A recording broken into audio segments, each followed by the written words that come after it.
Ում հաղթեցին հայերը մայիսյան հերոսամարտերում, Թուրքիայի մասին խոսելիս Փաշինյանը այսօր Սարդարապատի հուշահամալիրում միայն նշել է, որ ակտիվ երկխոսում է նրանց հետ, փոխարենը հակառուսական հայտարարություններ է արել։ Ադրբեջանի հետ պատերազմ չի լինելու է խաղաղություն, պնդում է Փաշինյանը, երբ Միացյալ Նահանգների պետքարտուղարի հայտարարությունից հետո, որ փորձում են կանխել ներխուժումը Հայաստան, հիմա էլ Ռուսաստանի պաշտպանության նախարարն է հայտարարում, որ Սյունիքի շուրջ լարվածությունը պահպանվում է։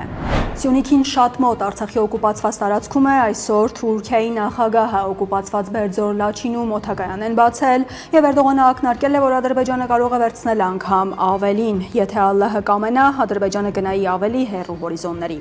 Էրդողանից բացի Ալիևը այսօր ընդունել է նաեւ Պակիստանի նախագահին եւ սա նշանակում է, որ Արցախի օկուպացիային մասնակցած 3 երկրների առաջնորդներն այսօր Արցախում էին։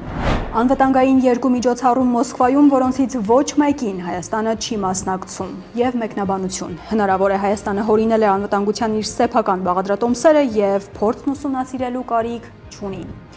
Ավելին եւ մանրամասն Alpha News-ի լրատվականի ուղիղ եթերում երեկոյան ճիշտ 9-ին միացեք։